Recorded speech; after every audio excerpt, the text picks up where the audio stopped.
अस्सलाम वालेकुम dear student. आज हम डिस्कस कर रहे हैं पार्टनरशिप के बारे में। ये एक हमारा बहुत अहम चैप्टर है। ये टॉपिक बहुत ही अहम है, एग्जाम के लिहाज से बहुत अहम है और प्रैक्टिकल लिहाज से भी बहुत अहम है, क्योंकि हमें बुक्स के साथ साथ हमें प्रैक्टिकल भी ये देखना चाहिए कि हमें रोजमर्रा की जिंदगी में हम एक दूसरे से जब कुछ लेन देन करते हैं, जब कोई बिजनेस करते हैं, तो उसकी एक एग्रीमेंट रखते हैं। जब एक कारोबार करते हैं, दो तीन दोस्त मिलकर कर लेते हैं बिजनेस, तो एक पार्टनरशिप क्रिएट होती है। तो पार्टनरशिप के अंदर हम फिर क्या करते हैं, कुछ रूल एंड रेगुलेशन होते हैं, उसके मुताबिक चलते हैं। जितना जितना बड़ा बिजनेस होता है, फिर उस रूल्स को हमको उसके रूल्स को हमने चलाना होता है साथ, और उस पर अमल करना होता है डियर स्टूडेंट। इससे हम ये देखते हैं कि अब पार्टनरशिप के बारे में जब बात करते हैं, तो हमारे पार्टनर के दरमियान कोई एक ऐसा पार्टनर होता है जो मुख्तलिफ बेस पे मुख्तलिफ कंडीशन के तहत वो रिटायर हो जाता है, और वो रिटायर हो जाता है। या तो उसकी एज इफेक्ट होती है, एज की लिमिटेशन होती है, एज वो रिटायर हो जाता है। दूसरी पोजीशन ऐसी होती है कि वो उसे अच्छा, इससे भी ज्यादा अच्छा चांस मिल जाता है, वो हमारे पार्टनरशिप में नहीं रहना चाहता, फिर वो नए पार्टनरशिप के अंदर चला जाता है। और उसके अंदर कुछ ऐसी कोई ऐसी पोजीशन हो जाती है, फिर दूसरी ऐसी पोजीशन भी क्रिएट होती है जिसकी वजह से वो छोड़ के चला जाता है, किसी मजबूरी के तौर रिटायरमेंट ले लेता है। तो उसके अंदर हम फिर ये देखते हैं कि बिजनेस की जो मौजूदा पोजीशन होती है, उसके अंदर हम फिर उसका लेन देन किस तरीके से करते हैं, रिटायरमेंट पार्टनर का किस तरीके से करते हैं। डियर स्टूडेंट, हम अब इसमें देखेंगे कि हमने आपको एक एग्जांपल के जरिए दी समझाना चाहते हैं कि एक एग्जांपल दिया है कि उसके अंदर हम कैसे जनरल जेन्युइनिटी पास करेंगे, उसका रिवैल्यूएशन अकाउंट कैसे बनाएंगे, उसके पार्टनरशिप अकाउंट कैसे क्रिएट करेंगे, और उसके बाद बैलेंस शीट पे जो उसके एसेट और लायबिलिटीज होती हैं, जो रिवैल्यूएशन होती हैं, उनके एसेट में या तो उसमें कोई रद्द-बदल होता है, या तो वैल्यूएशन इंक्रीज कर रही होती है, या फिर उसकी वैल्यू डिक्रीज कर रही होती है। तो इस तरीके से हम ये देखेंगे कि फिर उसका असर रिटायरमेंट पार्टनर पर कैसे पड़ता है, और हमारा मौजूदा जो गुडविल होती है उसकी पोजीशन क्या होती है, और उसकी डिस्ट्रीब्यूशन किस तरीके से होती है। क्योंकि एक रेशियो होती है, बात ऐसी पोजीशन होती है कि रेशियो दी जाती है कि 3:1 3:1, या इक्वली बराबर। बात ऐसे होते हैं, बात ऐसी भी एग्जांपल जिसमें वो इक्वल तौर पर तकसीम कर देते हैं, तीनों पार्टनर में वो डिसाइड करते हैं कि हमने बराबर में इस किसी को तकसीम करना है। जो भी प्रॉफिट होगा, जो भी हमारी कंपनी के अंदर लॉस होगा, जो भी गुडविल की पोजीशन होगी, जितनी भी होगी वो बराबर में डिवाइड करेंगे। नहीं तो भी एक रेशियो ली जाती है, रेशियो के हिसाब से सब के दरमियान जो जो पार्टनर होते हैं, सबके पार्टनर के दरमियान उस रेशियो से तकसीम कर देते हैं। डियर स्टूडेंट, हमारे पास एक छोटी सी एग्जांपल है। हम इस एग्जांपल के जरिए आपको मुकम्मल तौर पर कोशिश करेंगे कि आपको इसका पार्टनरशिप के रिटायरमेंट के अंदर जो भी प्रोसेस होता है उसको हम क्लियर करते हैं। डियर स्टूडेंट, हम आपको एक एग्जांपल के जरिए क्लियर कराते हैं कि हमारे पास अकबर, असलम एंड जीशान और पॉटर, तीन पॉटर है। असलम है, अकबर है और जीशान है। Profit and loss equally share. फिर उसने कंडीशन रखी है कि जो भी प्रॉफिट और लॉस होगा वो तीनों के दरमियान बराबर में तकसीम होगा। अब इसमें वो कंडीशन नहीं है कि 3:1 3:4 2:1 वो कंडीशन नहीं है, वो तनासब नहीं है। इसमें उन्होंने रिस्क दिया कि जो भी प्रॉफिट होगा, गुडविल होगी, प्रॉफिट होगा, जो भी रिवैल्यूएशन होगा, वो बराबर में हम डिवाइड करेंगे। तो इसके अंदर हम ये देखते हैं, हमारे पास एक हमें डाटा दिया गया है कि हमारे पास शीट दी गई है जो आपकी कंपनी की मौजूदा कंडीशन है कि कैश इन हैंड 2000 है, और बिल रिसीवेबल 5000 है, और सन्ड्री डेबिटर जो है वो 20,000 है, और रिजर्व इसके अंदर जो डिडक्ट करेंगे वो हमारे पास 19,000 है। डियर स्टूडेंट, फिर इसका हम देखते हैं कि हमारे पास स्टॉक 18,000 है, और प्लांट और मशीनरी जो एसेट है वो 3,500 है। ये हमारे पास डेबिट साइड है जो हमने एसेट पोजीशन को क्लियर किया, और इसके अंदर लायबिलिटीज है, सन्ड्री क्रेडिटर 2,500 है, और बिल पीबल जो है वो 1,500 है, और इसके बाद हमारे पास जनरल रिजर्व 6,000 है, और इसके बाद हमारे पास जो है कैपिटल वो 12,000 अकबर का है, असलम का 18,000 है, और उसके साथ जिशान जो है 7,500 है।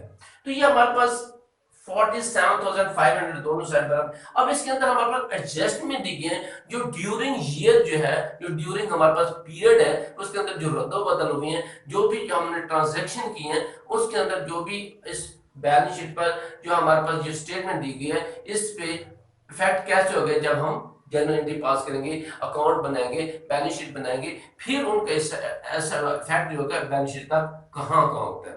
तो हम ये देखते हैं स्टूडेंट, हमारे पास एडजस्टमेंट दी है और ये कहते हैं कि हमारे पास रिशान रिटायर हो जाता है कि रिशान इन पार्टनरशिप के अंदर किसी भी बेस पे हमारे मुख्तलिफ कंडीशन होते हैं, मुख्तलिफ पोजीशन होते हैं, उस बेस पे रिशान रिटायर हो जाता है। स्टूडेंट्स के अंदर देखते हैं कि हमारे पास फर्म गोल्डविल जो है वो 12,000 है और इसके अंदर मशीनरी एंड प्लांट रिड्यूस जो है वो उसकी वैल्यू जो रिड्यूस जो है वो 5% के हिसाब से परसेंटेज दी गई है कि 5% जो है प्लांट और मशीनरी की वैल्यू रिड्यूस हो जाती है। तो इसके अंदर हम देखते हैं कि हमारे पास एप्रिशिएटेड 10% स्टॉक वैल्यू, हमारे पास जो स्टॉक वैल्यू है जितना भी स्टॉक पड़ा था उसके अंदर हमारे पास कुछ एसेट था, जो भी स्टॉक उसकी वैल्यू इंक्रीज कर जाती है, एप्रिशिएट हो जाती है कि इंक्रीज कर जाती है। इसके अंदर हम जो देते हैं 10% देते हैं और इसके अंदर फिर reserve for date for dates जो है वो इंक्रीज 5% है। हमारे पास सन्ड्री डेबिटर बाद तो हम सेल चुका रहे हैं वो क्रेडिट बेस पे करते हैं, जैसे क्रेडिट बेस पे करते हैं उस पे हमारे पास रिजर्व पीरियड होते हैं, बैड डेट्स पीरियड होते हैं। तो उस पे हम क्या करते हैं कि हम उसको एक लॉस की सूरत में क्लियर शो कर होते हैं कि हमें वो मिल भी सकते हैं और नहीं भी मिल सकते, कि हमने उधार दे दी है उसकी वापसी जो है वो किस बेस पे है, वो शक शुबा के बिना तो होते हैं जिसे हम बैड डेट्स की शक्ल देते हैं। इसको हमें फिर अप्लाई करते हैं कि इस जो हमारे ये स्टेटमेंट है और उसके अंदर हम एडजस्टमेंट जो है फिर हम उसके अकाउंट के जरिए शो करेंगे, अकाउंट के रिवैल्यूएशन अकाउंट के जरिए शो करेंगे और इसके पहले एंट्री करेंगे और एंड में आके इसके बैलेंस शीट के अंदर जो इफेक्ट होंगे फिर वो जाहिर करेंगे। तो इसके अंदर हम ये देखते हैं कि दूसरा हमारे पास इसकी जो हमारे पास जनरल एंट्री बनते हैं हम वो देखते हैं कि हमारे पास रिजर्व है, जनरल रिजर्व है वो 6,000 है, जो हमें स्टेटमेंट के अंदर तो जो स्टेटमेंट के अंदर दिया गया है वो 6,000 है। तो उसके अंदर हम ये देखेंगे अकबर का जो शेयर बनता है वो 2,000 है, फिर असलम का जो शेयर है वो भी 2,000 है, जिशान के शेयर भी 2,000। रिजर्व जो है हमारे पास वो हमारे पास reserve distributed to the quarter equally के बराबर में जो रिजर्व था उसको तकसीम कर दिया गया, बराबर तकसीम किया, क्योंकि रिजर्व था प्रीवियस ईयर का था वो भी एक अकाउंट सन्ड्री डेबिटर के जरिए क्रिएट होता है, हमारे पास रिजर्व होता है, हम कुछ रख लेते हैं रिजर्व बैड डेट्स की सूरत में, तो वो भी है वो अपने आदमी तकसीम करते हैं। बात करते ऐसी पोजीशन होता है हमारे पास कुछ रिजर्व रखा होता है, फिर रोज वो जो रिजर्व होता है वो भी फिर पार्टनर के अंदर जैसे पार्टनरशिप खत्म हो जाती है, जो पार्टनरशिप रिटायर हो जाता है, कोई ऐसी पोजीशन होती है फिर वो बराबर में हम उसको डिवाइड कर देते हैं, रिजर्व को डिवाइड कर, इस तरह हमने 6,000 को रिजर्व जो था हमारे पास उसको हमने 3 हिस्सों में 3 पार्टनर में तकसीम किया। और उसके अंदर हम फिर ये देखते हैं कि हमारे पास गुडविल है 12,000। जब 12,000 की बात करते हैं तो हमारे पास 3 पार्टनर हैं, वो 4,000 वन पार्टनर के हिस्से में आता है। तो हमारे पास ये अकबर अकाउंट 4,000 है, असलम अकाउंट 4,000 है और जिशान अकाउंट जो है वो भी 4,000 है। कि goodwill distributed to all partner, कि हमने ओल्ड पार्टनर में जो थे जो हमारे पास तमाम के तमाम पार्टनर थे और ओल्ड में हमने उसको तकसीम किया दी है। तो इस तरीके से हम फिर ये देखेंगे हमारे पास मशीनरी या प्लांट 5% रिड्यूस हो रहा है, कि मशीनरी या प्लांट जो है 5% हमारे पास रिड्यूस हो रहा है, कि ये हम देखते हैं कि 5% 175 जो है वो उसको रिड्यूस हुआ है। जैसे रिड्यूस हुआ है हमने प्लांट मशीन को क्रेडिट किया, रिवैल्यूएशन कोड को डेबिट कर दिया और इस तरीके से हम ये देखते हैं कि हमारे पास फिर हमारे पास ये है कि reserve for bad debts increase, ये भी हमारे 5% जो है ये अकाउंट रिसीवेबल पर क्रिएट हुए हैं, ये भी हमारे पास एक हमारे लिए एक नुकसान है कि हमेशा के मिल भी रख सकते हैं, रिजर्व बैड डेट्स वो नहीं भी मिल सकते। इस तरीके से हम ये देखते हैं फिर इसको हम अकाउंट्स रिसीवेबल के अगेंस्ट सन्ड्री डेबिटर के अगेंस्ट हम इसको चार्ज करेंगे। इसमें ये देखेंगे हमारे पास क्या है कि ये है रिजर्व फॉर बैड डेट्स, ये 500 जो है फिर हम इसको चार्ज करते हैं रिजर्व फॉर बैड डेट्स को। इस तरीके से हमारा टोटल रिजर्व जो है वो 675 बनते हैं। और इसके साथ फिर हम ये देखते हैं कि हमारे पास स्टॉक की ट्रांजैक्शन जाती है कि स्टॉक क्या है, कि ये है कि हमारे पास स्टॉक है एप्रिशिएटेड 10% स्टॉक वैल्यू, हमारे पास स्टॉक जो पड़ा था उसकी वैल्यू 10% इंक्रीज कर गई है। तो डियर स्टूडेंट इसमें हम ये देखेंगे स्टॉक वैल्यू जो है वो हमारे पास 1800 है, एट स्टॉक वैल्यू 1800 से डेबिट और रीवैल्यूएशन काउंट जो है वो 1800 से क्रेडिट करते हैं कि एसेट वैल्यू इंक्रीज, एसेट की जो वैल्यू है हमारे पास इंक्रीज कर गई है।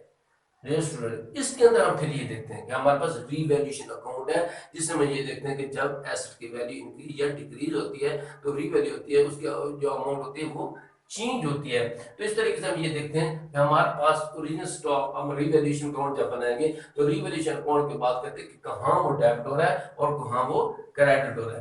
जब जनरल एंट्री की बात करते हैं तो हमारे पास रीवैल्यूएशन अकाउंट जो है वो मशीनरी एंड प्लांट 175 से ये क्रेडिटर है, और हमारे पास रिजर्व फॉर बैड डेट्स 500 से क्रेडिटर है। तो हम उसके अगेंस्ट क्या लिखेंगे? रीवैल्यूएशन। यहाँ रीवैल्यूएशन जो है वो डेबिटर, हमने असल अकाउंट रीवैल्यूएशन की इस चीज को हमने मद्देनजर रखना है कि हमने डेबिट साइड पे आके उसके अपोजिट जो अकाउंट है उसको हमने इंटर करना है। प्लांट एंड मशीनरी 175 और रिजर्व बैड डेट्स है वो 500 है। स्टूडेंट, इसे हमने ये देखा, और फिर हमने रिजर्व है ये क्रेडिट साइड पे स्टॉक की वैल्यूएशन के लिए हम देखेंगे। स्टॉक की एंट्री के लिए हमारे पास स्टॉक वैल्यू, हमारे पास रीवैल्यूएशन अकाउंट जो है स्टॉक के बाद में 1800 जो है वो क्रेडिट साइड पे आ जाएगा।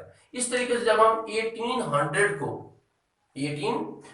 को जब हम उसमें से हम ये हमारे पास 675 का जब हम डिडक्ट करेंगे हमारे पास 1125 आ जाता है, ये अमाउंट आ जाती है। तो फिर हमने ये फैसला किया कि हमारे पास जो है प्रॉफिट एंड लॉस जो है इक्वली शेयर पर है। तो इसमें हम ये फिर ये देखेंगे, हमने इक्वल बेस पे अकबर कैपिटल, असलम कैपिटल और जिशान कैपिटल अकाउंट जो है उसको हमने तकसीम किया। तो बराबर में हमने 1125 जो है जो हमारे पास अमाउंट बचती है रिजर्व अकाउंट की बैलेंस की, उसको हमने डिवाइड कर दिया। और इसके साथ इस अमाउंट को जब हम इसकी जनरल एंट्री पास करेंगे हमारे पास रिजर्व अकाउंट डेबिट 1800 से, और अकबर कैपिटल अकाउंट 375 और असलमा कैपिटल अकाउंट 375 और जिशान अकाउंट जो है कैपिटल अकाउंट हमारे पास 375 से हम उसे करेक्ट कर देंगे। प्रॉफिट और revaluation divided to the partner, ये हमारे पास रिवैल्यूएशन अकाउंट था। हमने रिवैल्यूएशन अकाउंट बनाया और इसके बाद हम फिर उसका कैपिटल अकाउंट तैयार करते हैं और उसके बैलेंस शीट तैयार करते हैं, और उसमें फिर यही देखेंगे कि हमारे पास जनरल एंट्री जो है, हमारे पास एडजस्टमेंट एंट्री जो है ये सारी, ये हमारे पास बैलेंस शीट अकाउंट पे और उसके पार्टनर अकाउंट कैपिटल अकाउंट पे कैसे असर अंदाज होती हैं। फिर हम आगे आपको वो क्लियर करते हैं। डियर स्टूडेंट, हम बात कर रहे थे पार्टनरशिप के बारे में, retirement of the partner, retirement of the partner. तो जब पार्टनर रिटायर होता है तो उसकी जो ट्रांजैक्शन होते हैं, जो एडजस्टमेंट एंट्री होती है, जो एडजस्टमेंट होती है वो हमारे अकाउंट पे भी असरअंदाज होती हैं, उसका भी इफेक्ट होता है, रिवैल्यूएशन अकाउंट पे भी इफेक्ट होता है, और फिर एंड में जब हम न्यू बैलेंस शीट बनाते हैं तो उस पर भी जो तमाम की तमाम एडजस्टमेंट होती हैं वो भी असरअंदाज होती हैं। स्टूडेंट, अब हम ये देखेंगे हमारे पास ये एग्जांपल है, इस एग्जांपल के हम अंदर देखेंगे कि हमारे पास मुख्तलिफ की एडजस्टमेंट दी गई है। ये एडजस्टमेंट देंगे कि हम गुडविल वैल्यू है 12,000 है, और उसके बाद हमारे पास मशीन एंड प्लांट है 5% है, उसके बाद रिड्यूस हुआ है, और एप्रिसिएशन 10%, स्टॉक वैल्यू जो है वो वैल्यू जो है वो इंक्रीज हुई है 10%, और उसके बाद हम ये देखेंगे रिजर्व फॉर डेटफुल डेट्स जो इंक्रीज 5%, कि हमारे पास बैड डेट जो न्यू क्रिएटेड है वो 5% हुए हैं, कि सन्डी डेबिटर पे जो हमारे पास रिजर्व जो है वो 5% बैड डेट्स क्रिएटेड हुए हैं। डियर स्टूडेंट, इसके अंदर हम ये देखेंगे कि ये हमारे पास जो हमारे पास एक स्टेटमेंट दी गई है और एडजस्टमेंट दी गई है। अब ये एडजस्टमेंट जो है, जो फॉलोइंग एडजस्टमेंट है, इसका असरअंदाज आगे कैसे होता है हम फिर देखते हैं कि अकाउंट के अंदर, उनके कैपिटल अकाउंट के अंदर और बैलेंस शीट के अंदर हम देखते हैं। स्टूडेंट है हमारे पास capital account, partners capital account है, हमारे पास 3 पार्टनर है, अकबर है, असलम है और फिर जीशान है।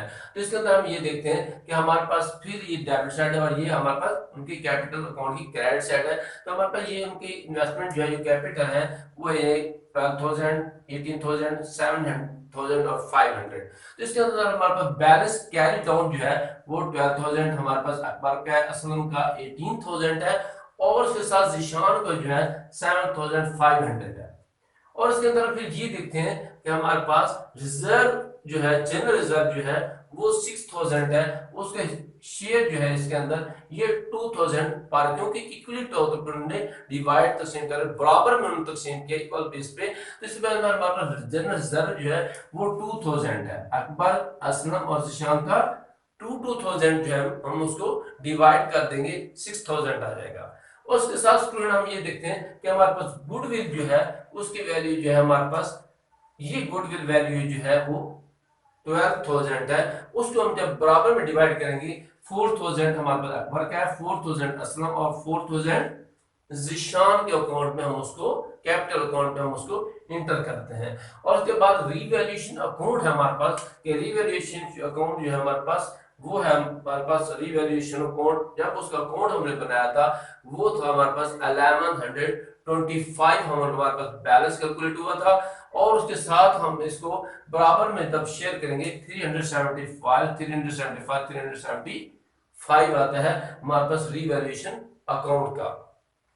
और जो स्टूडेंट इसमें हम ये देखेंगे हमारे पास जब हम इसका टोटल कैलकुलेट करते हैं तो उनका विजन जो कैपिटल आता है 13,875, ये जिशान जो रिटायर हो रहा है उसके हिस्सा है। और उसके बाद असलम है 24,375 है। और उसके बाद अकबर का जो शेयर है टोटल का कैपिटल जो अमाउंट है वो है 18,375।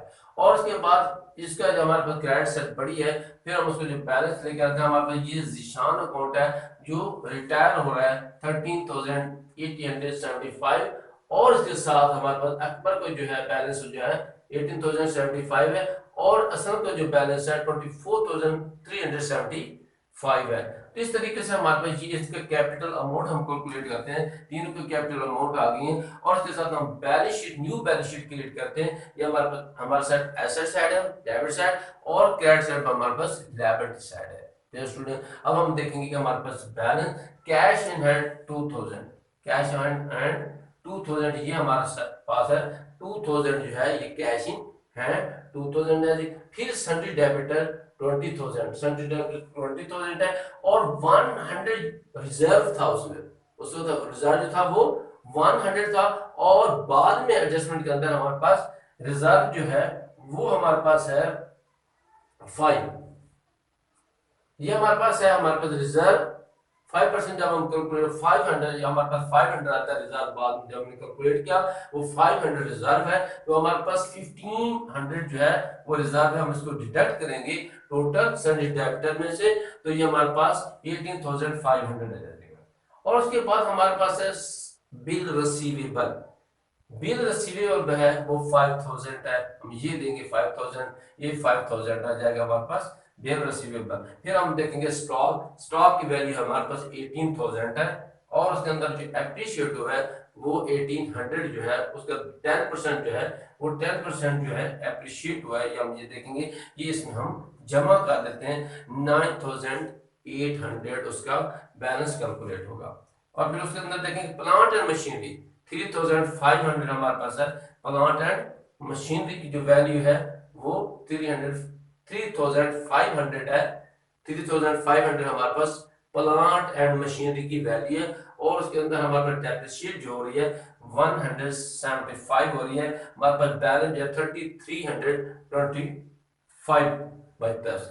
उसके बाद हम ये देखते हैं कि हमारे पास गुडविल वैल्यू जो है, हम उसको देखते हैं कि हमारे पास गुडविल वैल्यू 12,000 है। तो गुडविल वैल्यू जो हमारे पास ये 12,000 है। उसके बाद हमारे पास सन्ड्री क्रेडिटर है 2,500, ये हमारे पास सन्ड्री क्रेडिटर है 2,500 जाता है। और उसके बाद बिल पीपल है ये 1,500 है और 1,500। और उसके बाद हमारे पास जिशान लोन, जो उसने अमाउंट जिशान जो उसने लोन देना था, जो भी उसका कैपिटल कैलकुलेट किया वो भी उसको लोन के तौर पर हमने उसकी पेमेंट की, लोन जो है वो उसका कर दिया, पेमेंट कर दी। और जो उसका अमाउंट जो है वो ट्रांसफर हो जाती है उसके लोन में, जिशान के लोन में, जिशान रिटायर हो जाता है। उसके अमाउंट है 13,875 रुपीज जो है वो उसका लोन बनता है, जो उसने अपने जितनी भी उसका कैपिटल निकाला था उसने लोन में उसको चार्ज किया। और उसके बाद हमारे पास कैपिटल अकाउंट जो है वो 18,375 है और यह आ जाता है। और उसके बाद हमारे असलम क्या है 24,375, ये 42,750 जो है ये इसका टोटल कैपिटल। टू पार्टीज का बचता है, अकबर और असलम दो पार्टनर का जो है ये टोटल कैपिटल जो है वो 42,750 आता है। डियर स्टूडेंट, ये हमारा था एक topic retirement of the partner. तो उसके अंदर हमने आपको जनरल एंट्रियां करवाई, और उसके बाद हमने उसको रिवैल्यूएशन अकाउंट करवाया, और उसके बाद हमने उसको आपको कैपिटल अकाउंट, और उसके बाद न्यू बैलेंस शीट जो उसके इफेक्ट हुआ, एडजस्टमेंट एंट्री जो इफेक्ट हुई, वो आपको क्लियर करें। डियर स्टूडेंट, ये एक हमारा टॉपिक था कि रिटायरमेंट ऑफ द पार्टनर। मुझे उम्मीद है आपको मेरे टॉपिक की समझ आ गई होगी। डियर स्टूडेंट, फिर भी इसके अलावा मैं बार बार इस लेक्चर के अंदर ये कहता हूँ कि अगर स्टूडेंट को क्लियर नहीं होता तो हमें कमेंट्स में लाजमी क्लियर करें, हम आपको उसके अलावा आपको लाजमी उसके रिप्लाई में सेटिस्फाई करेंगे। मैं इस के लिए आपसे इजाज़त चाहता हूँ। अल्लाह हाफिज़। अल्लाह